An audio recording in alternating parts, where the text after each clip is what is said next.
मौजूद है थाना सदर कामों की इलाका क्यामपुर विरका में, और हमारे साथ अब्दुल्ला जफरुल्लाह विरक मौजूद हैं जिनकी कब्जे वाली जगह है और तकरीबन 110 साल से इनका ये कब्जा है और इनके घर की ये ज़मीन है जिस पर कोई इनके हमसाए हैं वो उबाश लोग हैं और बासर लोग हैं जिन लोगों ने इनके घर की तरफ अपने दरवाजे निकाल कर कब्जा की कोशिश कर रहे हैं, और इनसे बात करते हैं कि कौन लोग हैं। अस्सलाम वालेकुम जी सर, की नाम ਤੁਹਾਡਾ? मेरा नाम जफरुल्लाह है।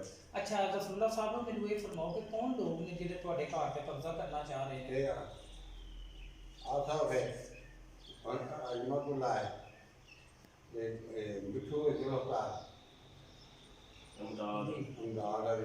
ਤੁਸੀਂ ਕਿੰਨੇ ਅਰਸੇ ਤੋਂ ਤੁਸੀਂ ਕਿੰਨੇ ਅਰਸੇ ਤੋਂ मैं इतने सौ के 30 साल हो गए ਇਸੇ ਜਗ੍ਹਾ ਤੇ? आओ ऐसे ਉਦੋਂ ਤੇ ਇਹ ਜੰਗਲ ਹੋਏਗਾ। नहीं यार पिंड दी सब तो पहली आबादी है ना की थी यार पहली आबादी दादे दादे साडे परदादे वाला साडे ਹੁਣ दादे ਤੁਸੀਂ ਕੀ ਚਾਹੁੰਦੇ ਜੇ ਕੀ ਹੋਣਾ ਚਾਹੀਦਾ ਹੈ? ਉਹਨਾਂ ਸਾਡੇ ਦੇ ਧੱਕੇ ਨਾਲ ਜ਼ਬਰਦਸਤੀ ਦਰਵਾਜ਼ੇ ਲਾਏ ਜੀ, ਕਬਜ਼ਾ ਕਰਨਾ ਚਾਹੁੰਦੇ ਹਨ ਥਾਂ ਦੇ ਤਾਂ ਮਕਾਨ ਸਾਡੇ ਬਣੇ और ये चाहने का इंसाफ मिले। ਕਾਨੂੰਨ ਸਾਫ਼ ਹੋਣਾ ਚਾਹੀਦਾ। ਜੀ ਠੀਕ ਹੈ, ਔਰ ਜਿਹੜੇ ਉਹਨਾਂ ਦਰਵਾਜ਼ੇ ਵਗੈਰਾ ਲਗਾਏ ਨੇ ਉਹਨਾਂ ਨੂੰ ਬੰਦ ਕੀਤਾ ਹਾਂ, ਜਾਵੇ, ਬੰਦ। ਔਰ ਕਿਉਂਕਿ ਜਿਹੜੀ ਇੱਕ ਤੇ ਤੁਹਾਡੀ ਜਿਹੜੀ ਘਰ ਦੀ ਸਕਰੇਸੀ ਹੈ ਉਹ ਵੀ ਨਹੀਂ ਰਹੀ ਕਿਉਂਕਿ ਝਾਤੀ ਪੈਂਦੀ ਹੈ।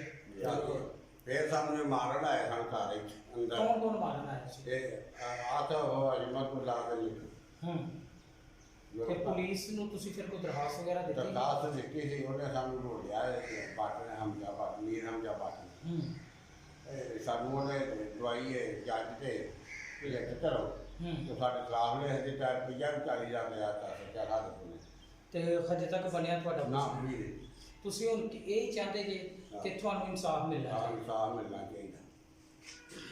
जी नाजरीन, आप बातें सुन रहे थे जफरुल्लाह विरक की। उनका ये कहना है कि इन लोगों ने ज़बरदस्ती हमारे घर की तरफ दरवाजे निकाल लिए और इसलिए निकाले हैं कि हम इनके घर पर कब्जा कर